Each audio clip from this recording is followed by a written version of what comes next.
Ревноста Твоя по Христа Господа, наставник Те направи на православните, вистината која ослободува.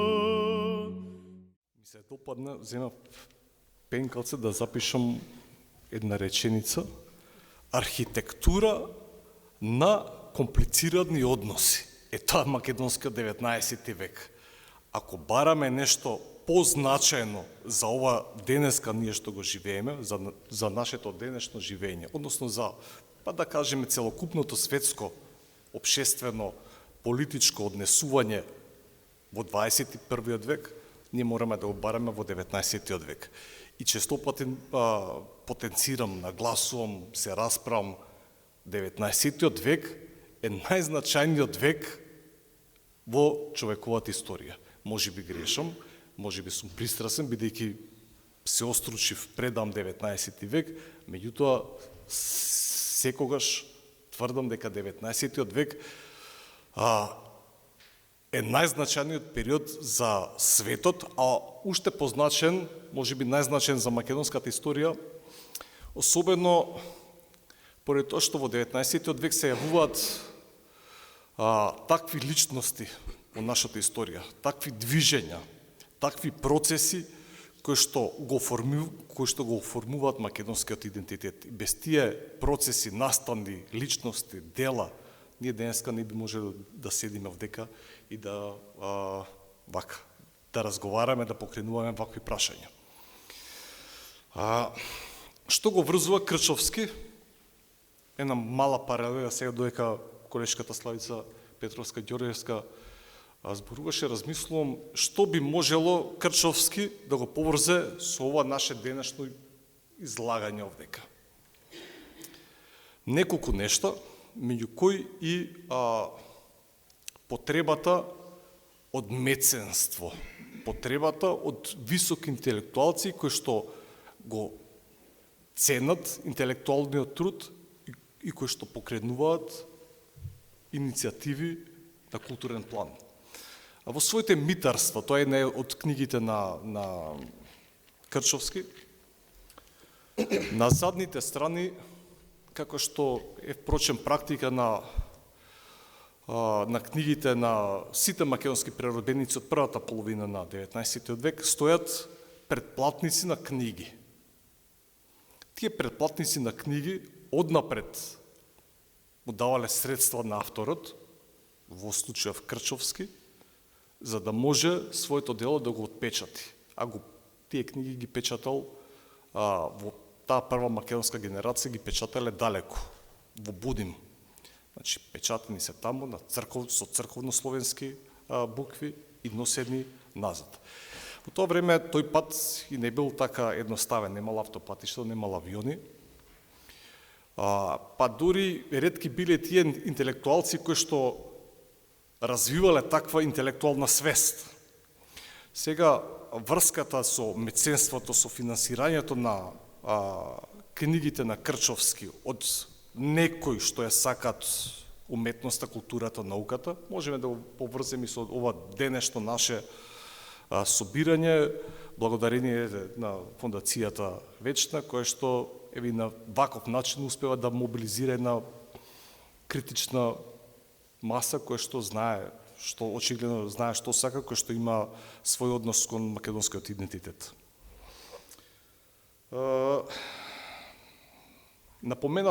Беше напоменато како тоа се развива македонскиот јазик, кои се теченијата што се случуваат во 19 век.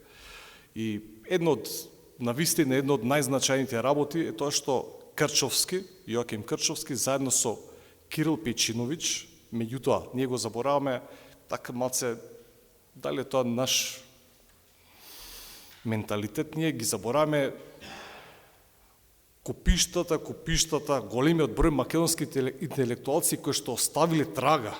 Значи, не се само Крчовски и Печиновиќ заедно со Теодоси Синеецки, представници на таа прва македонска генерација. Првата македонска автобиографија е од современикот на Крчовски, Ѓурчин Кокале. Автобиографијата напишана е на македонски народен говор.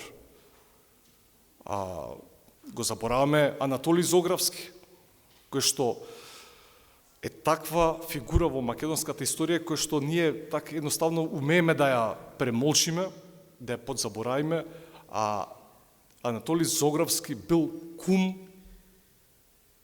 на руските цареви, на децата, на две деца на рускиот цар. И тој подготвувал и пишувал на македонски народен говор, слично како и Крчовски, и подготвувал граматика на македонско наречие наречено, кое што за жал се уште не е исчезната е.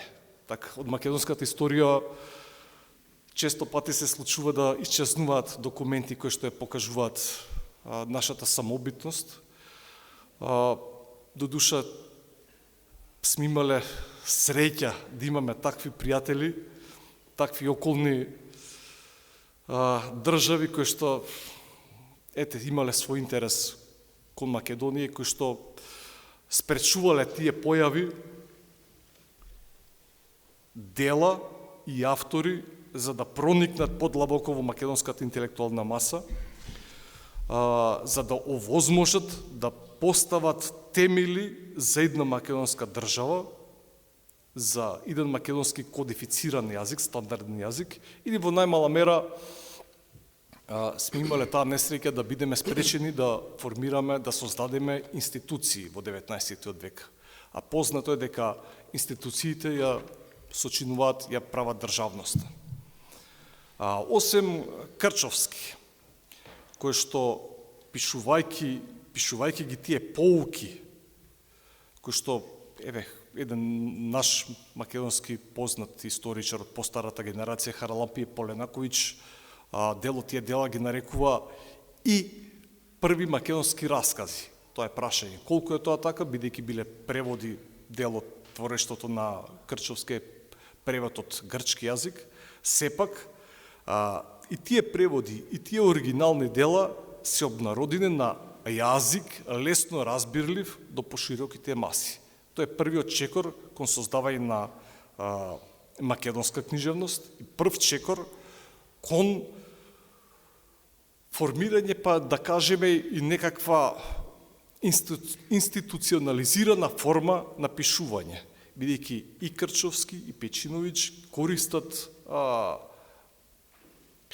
термини кои што требало да ги разбере и обичниот народ. Не како што до тогаш се пишувало и се зборувало од високото свештенство, кое што чатело и пеело само за себе, неразбирливи глаголи. Овој пат таа прва македонска генерација, која што подоцна ја наследува и Джинот, и Партенија Зографски, и Кузма Шапкарев, и Ѓорѓе Пулевски особено, и сите тие први така наречени македонисти, токму таа генерација ги поставува основите на сето она што ние денеска можеме да го наречеме македонска книжевност и македонска историја. Тргнувајќи од Крчовски и движејќи се кон средината на 19. век, веќе имаме развој на едно словенско чувство, обиди успешни за отфрлање на грчкото духовништво и отфрлање на грчкиот јазик, воведување на народен македонски јазик на почетокот во македонските училишта, кој што за жал тој развој бил прекинат со создавањето на Бугарската црква, која што го искористила моментот преку разни фермани во Цариград да успее да издействува тие македонски епархии да потпаднат под нејзина власт и таа да започне да отвори училишта на бугарски јазик. Исто како што отварале и грчки грчките владишти грчки училишта, од север српски училишти, така натака. Така што оваа архитектура на комплицирани односи веќе во средината на 19. век до 1878 година се развива за да ескалира со руско-турската војна, со создавањето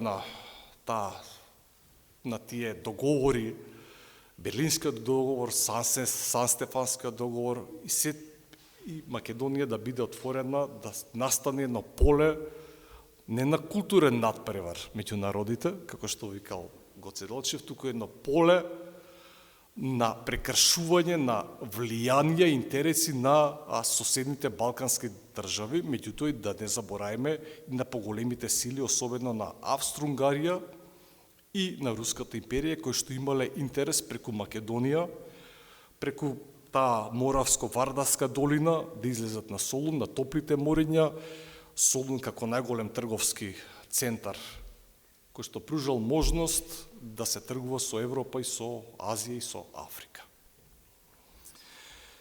И повторно се враќам на таа архитектура на комплицирани односи. Македонските просветители од втората половина на 19. век придонесуваат да и создаваат една интелектуална маса која што во 1893 година создава една организација која што нам ни е особено важна за подоцна во 1944 година ние да ја формираме македонската држава, значи повторно во тој голем македонски културен центар Солун да биде формирана Македонската револуционерна организација. И голем дел од тие интелектуалци пишуваат за Крчовски, за првата македонска книжевна генерација, пишуваат, значи имаме записи до 1850-60, додека не започна тие големи балкански влијанија, дека потекнуваат, ова ќе го цитирам во наводници, во документацијата стои дека голем дел од тие автори потекнуваат од земја македонски или македонска земја. И најнаш тие усилби на македонски народен говор да се пишува, да се тие повикување на тоа славно име Македонија исчезнуваат некаде во втората половина се поради успешното инфилтрирање на странски, културни и образовни влијанија. Дори Ѓорѓе Пулевски, повикувајќи се на таа македонска историја, има, знаете, има преродбеници, просветители, кои што се обидуваат да го образуваат народот, меѓутоа има една романтичарска нитка која што во 60-тите, 70-тите години се појавува кај македонските интелектуалци. Предводник Ѓорѓе Пулевски, заедно со Исаја Мажовски и неколку мина други, кои што се повикуваат на историјата на Македонија како директен наследник на старите македонски кралеви или цареви, како што ги нарекувале, тврдејќи дека царот Александар Македонски бил словен од пред 2000 години. Колку да звучи симпатично, сепак тоа е малце така потешко прифатливо, меѓутоа тоа е во насока на развивање на македонски национален идентитет, народоносен идентитет. Без таквите митологизации на историјата нема да постои ниту една држава. Сите држави, ние често пати мислиме дека ја воспеваа македонската историја, повикувајќи се на старините, на разноразни богови, на словенски чувства, на антички наследства. Верувајте, останатите земји уште повеќе ги митологизираат своите истории. Особено денеска, и особено кога светот станува такво глобално село, во кое што приказните продаваат. Што се случува? Ерменците тврдат Ние сме најстарата христијанска црква, првата апостолска црква. Ја продаваат приказната. И ќе појдете таму и ќе гледате цркви изградени, се познава дека се нови, но велат врз основите на оваа црква, која што потекнува од 5 век, од 3 век, ние изградивме нашата црква. Така и ние врз основите на таа стара македонска историја. Зошто не би можеле ние тоа да го направиме? Зарем сега уште една паралела, и не знам колку смеам да ја кажам, меѓутоа ќе ја кажам. Франција, тоа биле германски племиња. Франките се германско племе. И наеднаш ще имаат наследство со кое што се повикуваат на Карло Велики. Зошто и ние не би можеле тоа да го направиме, особено тоа што имаме цврста подлога да тврдиме дека нашите просветители, дека од оваа македонска земја се произлезени такви интелектуалци кои што на словенскиот свет му дале писменоста. Знаете, во науката често пати се судираат некои теории, ваков јазик, таков јазик, меѓутоа на кој јазик зборувале македонските словени од околината на Солун? На кој јазик е напишана, направена, подготвена првата словенска азбука, која што е браќата Свети Кирил и Методи ја ширеле на исток кај сарматите, кај хазарите, се до север, таму кај во Моравија, па и до запад, да кажеме, му представиле на папата. Тој јазик од кој што се развиваат сите понатаму словенски книжевности. Словенското писмо. А на тоа писмо денеска се пишуваат историите. Малку излегувам од темата, меѓутоа важно е да го сватиме контекстот и значењето на Крчовски и неговото дело од современа гледна точка.